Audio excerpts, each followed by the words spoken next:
In the early hours of September 10, 2025, Poland's airspace was violated by a significant number of Russian drones during a widespread aerial attack on Ukraine.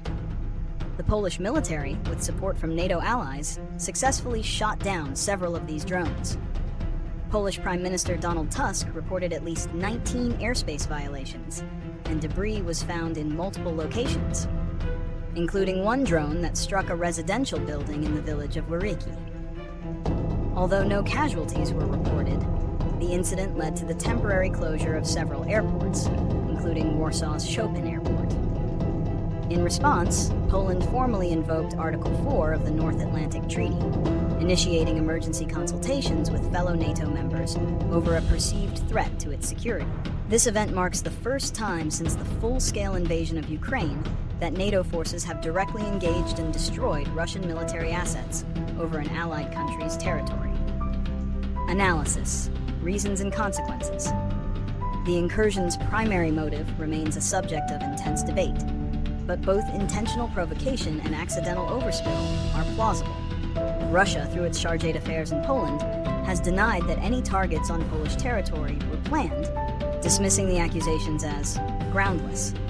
However, the sheer number of drones, up to 19, according to Polish authorities, that entered Polish airspace, with a significant portion coming from Belarus, makes a simple accident seem unlikely. This could be interpreted as a deliberate act of aggression, a large-scale provocation, as Prime Minister Tusk described it, aimed at testing NATO's air defense capabilities and political resolve.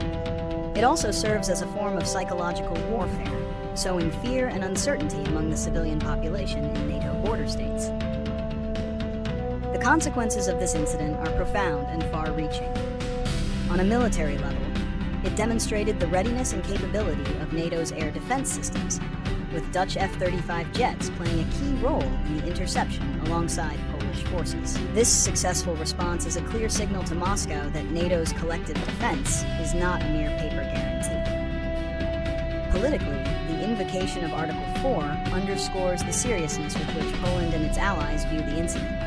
While not triggering an automatic military response like Article 5, it opens a channel for formal consultation and strengthens the case for enhanced military support for Poland and other frontline states. The event has also unified Western leaders in their condemnation of Russia's actions, with statements from France, Italy, and the EU calling the breach unacceptable and a threat to European security. European Commission President Ursula von der Leyen's announcement of an Eastern Flank Watch program highlights the EU's recognition of the need for improved border surveillance. The incident has also exposed a potential vulnerability in Poland's air defense, with reports noting delays in the modernization of anti-drone systems. Prediction. Looking forward, this incident is likely to be a turning point in the ongoing standoff between Russia and the West. It is improbable that it will lead to an immediate military conflict with Russia, as neither side seems to desire an all-out war. However, the event will likely lead to a significant escalation of tensions and a more assertive military posture from NATO.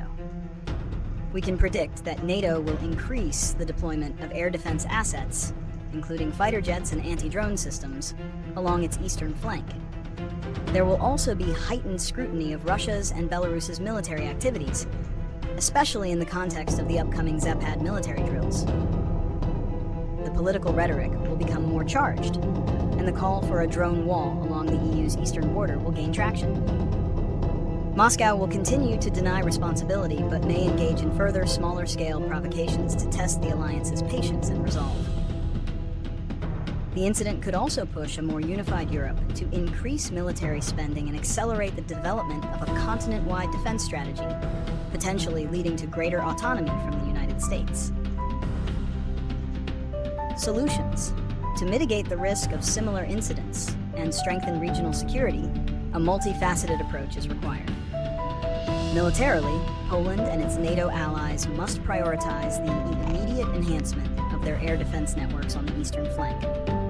This includes deploying more advanced anti-drone technologies, such as jammers and laser systems, and integrating them with existing radar and fighter jet capabilities.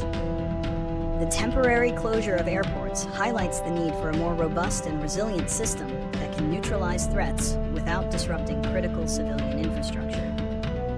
Politically, a clear and unified message must be delivered to Russia, emphasizing that any further violations of NATO airspace will result in a more severe response. This should be coupled with a diplomatic effort to establish clear de-escalation protocols and communication channels to prevent miscalculations. Lastly, a long-term solution involves strengthening international norms and laws regarding drone warfare and military actions near sovereign borders. The incident serves as a stark reminder of the fragile state of European security and the need for a collective and proactive defense strategy to deter future aggression.